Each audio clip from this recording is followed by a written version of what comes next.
Fala galera, beleza? Gente, sais 2, Tetra 2, aulas 27 e 28. A gente vai pensar principalmente em nomenclatura e na parte de solubilidade de sais. Então, para começar a nomenclatura, a gente vai ter que lembrar primeiro daquele macetezinho, né? Que envolvia a noção desse bichinho maravilhoso. Aonde a gente brincava com a ideia, né? Mosquito andando aí, que eu trocava a terminação do meu ácido pela terminação para o meu sal. Na verdade, eu vou colocar aqui, ó, entre parênteses, o meu ânion. Então, se o ácido acaba em oso, o ânion acaba em ito. Por exemplo, se eu pegar aqui, ó, HClO, ou então HNO3, para a gente olhar. HClO é o ácido hipocloroso. Se o ácido é hipocloroso, quando eu fizer o íon que vem dele, que seria o ânion ClO-, isso vai ser o quê? Oso vira ito. Então ele é o hipoclorito. Aqui no NO3, HNO3 é o ácido nítrico. Se eu faço o mesmo, ico vira ato, então eu tenho como NO3 menos o ânion nitrato. E assim eu posso nomear os meus sais. Ó, lembra que sempre que acabar em ato, eto e ito, são sais que você tem. Então lembrar dessa frase te ajuda bastante aí, tá? Lembra lá, mosquito teimoso, te mato, te pico, te meto no vidrico. Sabendo dessa ideia, conseguindo usar essa ideia, a gente pode ter uma ideia legal aí, tá? Qual seria essa nossa ideia?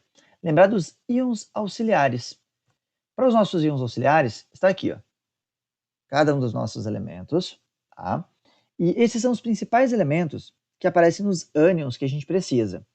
Então a gente vai lembrar aqui, ó, não como bolo claro, só pão sírio. Sabendo dessa frase, eu vou colocar o elemento que acaba cada uma dessas palavras. Então olha só, não como bolo claro, só pão sírio. Agora que eu coloquei o oxigênio para todo mundo, eu vou colocar a quantidade de átomos de oxigênio, que vai ser assim, ó. 3, 3, 3, 3, e aí eu mudo. 4, 4, 4. Então, NO3, CO3, BO3, ClO3, SO4, PO4, SiO4. Sabendo disso, a gente vai fazer o seguinte agora. A gente vai pegar aqui, ó, e vai colocar a carga de cada um desses íons. Qual que é a carga desses ânions? Você vai começar com menos 1, então NO3 menos, CO3 menos 2, BO3 menos 3. Depois, ClO3 menos, repara que aqui ficou igual. Quando fica igual, eu começo de novo. Então, menos, menos 2, menos 3, menos 4. Acabou. Por que eu quero esses caras? Porque todos eles vão ser os íons que vão ter a mesma terminação. Olha só. Nitrato, carbonato, borato, clorato, sulfato, fosfato e silicato. Então eu consigo aqui ter os principais íons, tá? Os mais comuns de se usar. Tranquilo? Uma ideia aqui, tá? Para você usar, então, que pode te ajudar para fazer aí a construção de um sal, dá para saber a carga, dá para usar para o nome, dá para usar para o NOx do elemento, tá? O NOx dos elementos em vermelho aqui, ele é constante nesses íons. Então, tem várias utilidades conhecer os íons auxiliares.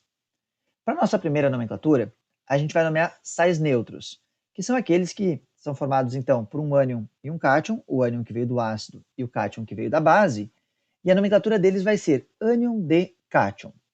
Quer dizer, eu preciso ou saber o nome do ânion, ou então saber de que ácido ele veio. Eu vou fazer um exemplo bastante passo a passo, que é esse cara aqui, ó. Vou fazer um diferente. Vou fazer esse cara aqui como um exemplo bem passo a passo. Então, o CaCO3, eu vou supor que eu não sei de que ácido ele veio. O que eu faço com ele? Eu primeiro promovo a dissociação desse sal. Então, eu vou pensar que ele veio do cálcio mais 2, ou ele libera, né? E libera o CO3 menos 2. Aí eu vou imaginar que, para ter o ácido, para poder dar o nome aqui do ânion, eu preciso pôr hidrogênios aqui, ó. Então, como o meu ânion é bivalente, eu vou pôr 2 hidrogênios, H2CO3. E agora eu vou nomear esse ácido. H2CO3, lembra? Era o ácido carbônico. Bom, se a terminação era ico, mosquito, teimoso, te mato, te pico. Então, o sal ele vai ser ato. Portanto, o nome do nosso sal, olha só, carbonato de, e o Ca, que é cálcio. Então, carbonato de cálcio. Professor, preciso fazer a dissociação primeiro? Não precisa. Só faça a dissociação se você não souber o ácido de origem.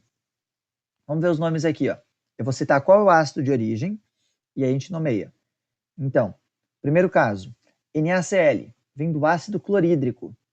Hídrico vira eto, então, cloreto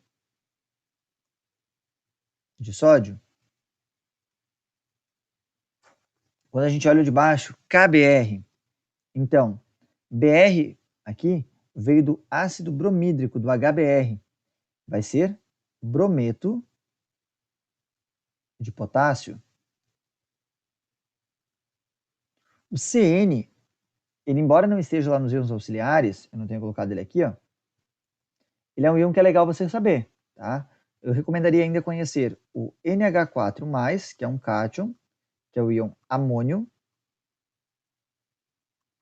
e o CN-, que é um ânion, que é o ânion cianeto.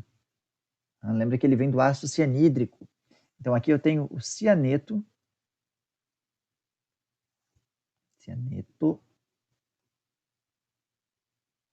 de sódio. Ainda poderíamos ter aqui, ó, NaNO3. O NO3 veio do ácido nítrico. Ico vira ato. Então nós temos o nitrato de sódio. E aí eu vou deixar os outros três aí para que vocês façam. Então faz o seguinte, pausa o vídeo agora e nomeia os próximos três.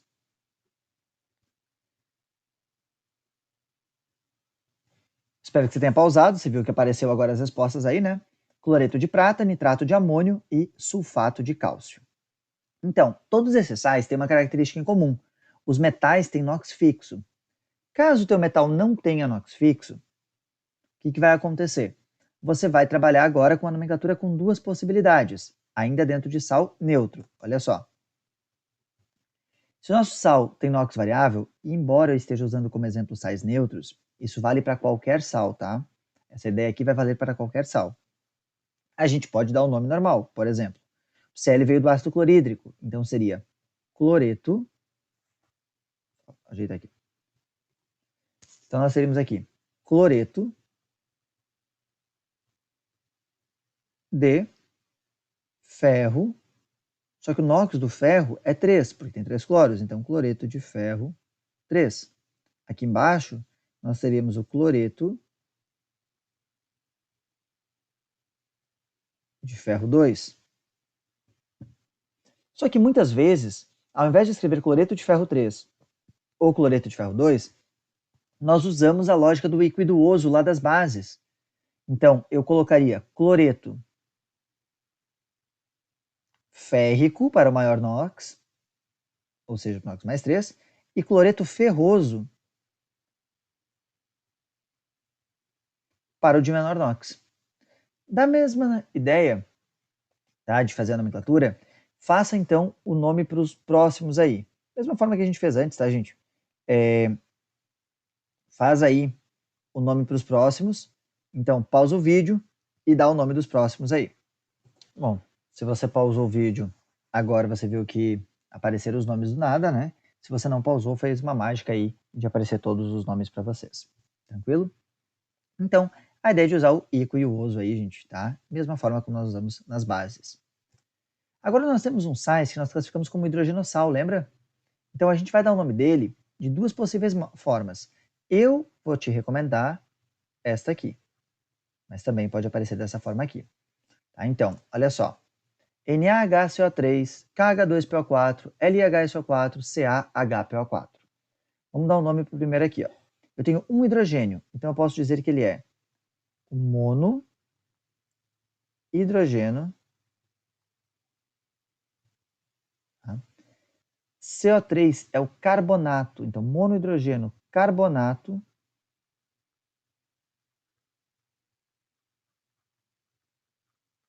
de sódio. Porque colocar carbonato monoácido de sódio não é mais uma nomenclatura que a gente recomenda muito, lembra? Aquela ideia de usar o ácido não sendo mais tão associada aos hidrogênios.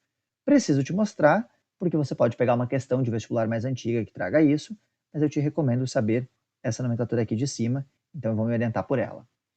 KH2PO4, de hidrogênio,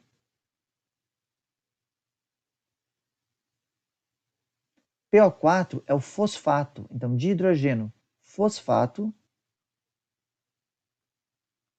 de potássio. LiHSO4, monohidrogênio,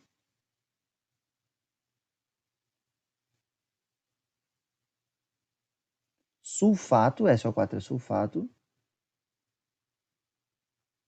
de lítio. E aqui embaixo, ó, monohidrogênio, fosfato de cálcio.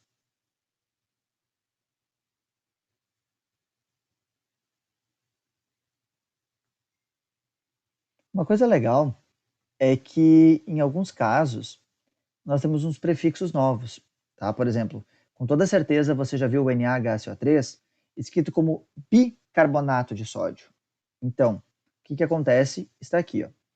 Na nomenclatura usual, gente, quando o hidrogênio sal for originário de um ácido com dois hidrogênios ionizáveis, ou seja, de um diácido, nós podemos substituir o prefixo di por bi. Então, o NaHCO3, ao invés de ser o ácido seria dihidrogênio, seria o ácido dihidrogenado, né? Então, em vez de colocar monohidrogênio carbonato de sódio, eu colocaria o quê? Bicarbonato de sódio. Ao invés de escrever o NaHSO4 ou o LiHSO4 ali, ó, como monohidrogênio sulfato de lítio, eu poderia colocar como bisulfato de lítio, ou bisulfito de lítio também, sem problema nenhum. Tá? Lembrando que isso aqui tem que vir dos diácidos, tá? Então, é uma regra que pode ser usada, é usada na nomenclatura usual, principalmente, tá? O bicarbonato, o cara que você precisaria saber, é bastante utilizado aí com esse nome, é o bicarbonato de sódio. Se eu tenho o hidrogenosal, eu posso fazer o hidroxissal da mesma maneira, olha só. Mono, hidroxi, cloreto de magnésio. Levando em conta que eu escrevo tudo como hidroxi e cloreto tudo junto, aí não tem o acento, tá? Então aqui, ó, mono, hidroxi, brometo de cálcio. Dá o nome do último aí. Pausa o vídeo e dá o nome para o último. De hidroxi, cianeto de alumínio.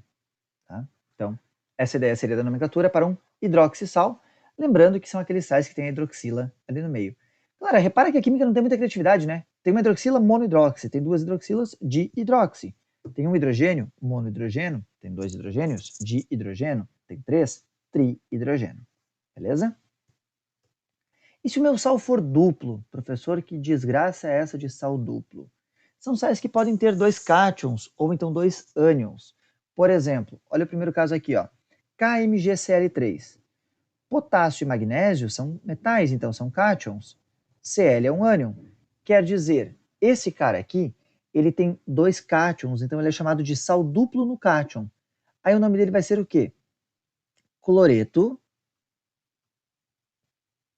duplo de potássio e magnésio. Ou magnésio e potássio para ficar em ordem alfabética.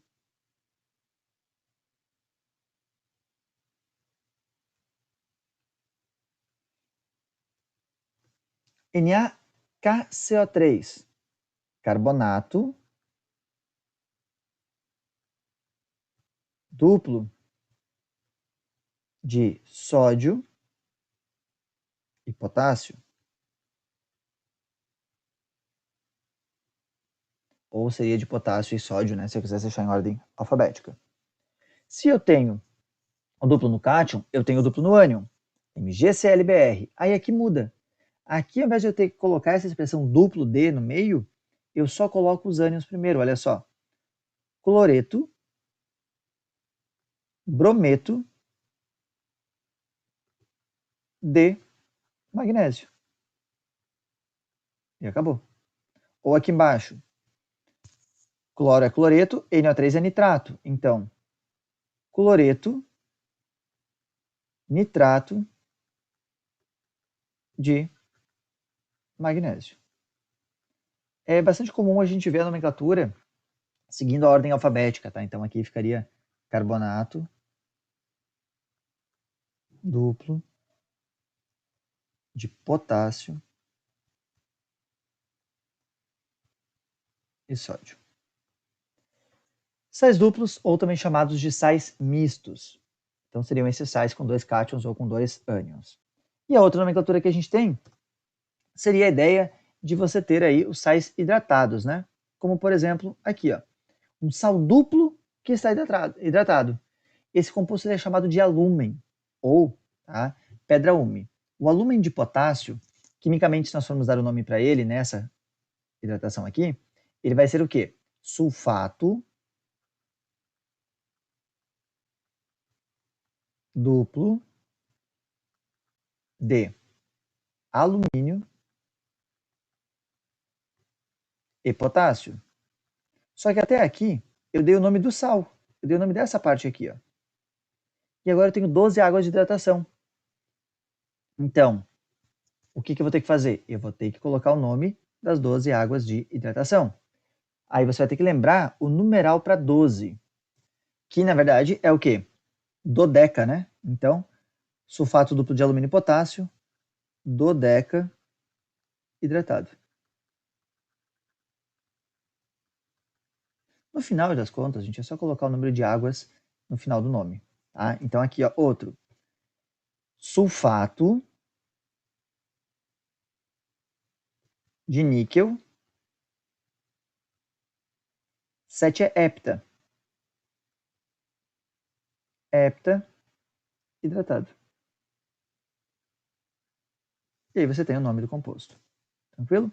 Vamos só botar esse hidratado para baixo. E aí do lado tem um composto que eu gostaria que vocês conhecessem, tá? Hepta hidratado, vou botar aqui, ó, que é o carbonato, perdão, o cloreto de cobalto. Tá? O cloreto de cobalto ele é usado nesse galinho do tempo, aonde, dependendo da umidade do dia, o galinho fica azul ou rosa. E ele é usado para a gente falar ou fazer previsão do tempo para chuva. Isso aqui a gente vai abordar em equilíbrio, ó, a reação reversível aqui. É só a ideia de mostrar para vocês que um sal, estando hidratado, pode ter uma coloração e não estando hidratado pode ter outra coloração. O sal não hidratado é chamado de sal anidro. O sal está seco. Solubilidade. Gente, eu mudei um pouquinho a tabelinha do livro de vocês, então olha só. São sempre solúveis todo e qualquer acetato, os nitratos, os sais de metais alcalinos e os sais de amônio. Tá?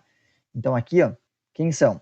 Os acetatos é CH3COO-, o nitrato é o NO3-, o sal de metal alcalino, lembra que a família é 1A, e os sais de amônio é os que têm o íon NH4+. Não interessa o outro pedaço. Se tiver esses caras, é sempre solúvel. Também são solúveis, só que com exceções, os aletos. Quem são os aletos? Cloretos, brometos, iodetos e fluoretos, tá? Com exceção do mercúrio e do chumbo 2, que daí, nesse caso, a exceção significa que eles são insolúveis. Vamos colocar aqui para não ter problema. Tá? As exceções quer dizer o quê? Insolúveis. Já os sulfatos, quem são os sulfatos? Os sulfatos são sais que têm o SO4 2-. São também solúveis, com exceção do sulfato de cálcio, estrôncio, bário e chumbo 2.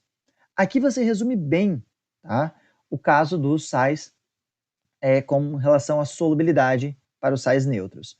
Sabendo esses, está ótimo, tá? A tabelinha do livro é até maior, mas se vocês souberem esse daqui, ainda está ótimo, está excelente. Beleza?